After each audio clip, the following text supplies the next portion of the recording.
श्री गणेशाय नमः। एक बुढ़िया माई थी। मिट्टी के गणेश जी की पूजा करती थी।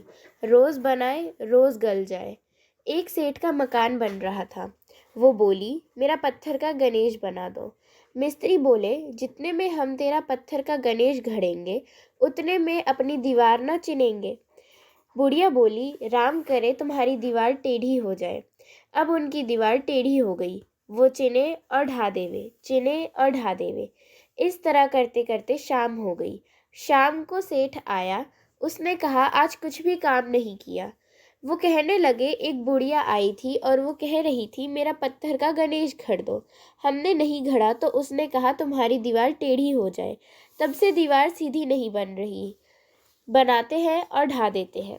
सेठ ने बुढ़िया बुलवाई। सेठ ने कहा, हम तेरा सोने का गणेश घड़ देंगे, हमारी दीवार सीधी कर दो। सेठ ने बुढ़िया को सोने का गणेश घड़ा दिया। सेठ की दीवार सीधी हो गई। जैसे सेठ की दीवार सीधी की वैसे ही सब।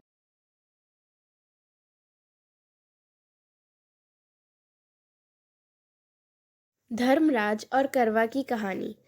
करवा चौथ की कहानी है कि देवी करवा अपने पति के साथ तुंगभद्रा नदी के पास रहती थी। एक दिन करवा के पति नदी में स्नान करने गए तो एक मगरमच्छ ने उनका पैर पकड़ लिया और नदी में खींचने लगा। मृत्यु करीब देखकर करवा के पति करवा को पुकारने लगे। करवा दौड़कर नदी के पास पहुंची और पति को मृत्यु के मुंह में ले जाते मगर को देखा। करवा ने तुरंत एक कच्चा धागा लेकर मगरमच्छ को एक पेड़ से बांध दिया। करवा के सतीत्व के कारण मगरमच्छ कच्चे धागे में ऐसा बंध गया कि टस से मस नहीं हो पा रहा था। करवा के पति और मगरमच्छ दोनों के प्राण संकट में फंसे थे। तभी करवा ने यमराज को पुकारा और अपने पति को जीवन दान देने और मगरमच्छ को मृत्यु दंड देने के लिए कहा।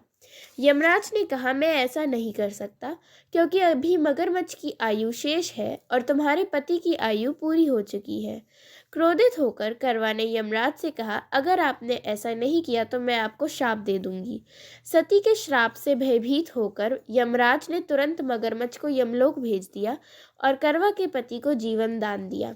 इसलिए करवा चौथ के व्रत में सुहागन स्त्रियां करवा माता से प्रार्थना करती हैं कि हे करवा माता, जैसे आपने अपनी पति को मृत्यु के मुंह में वापस निकाल लिया, वैसे ही मेरे सुहाग की भी रक्षा करना। बोलिए करवा माता की जय।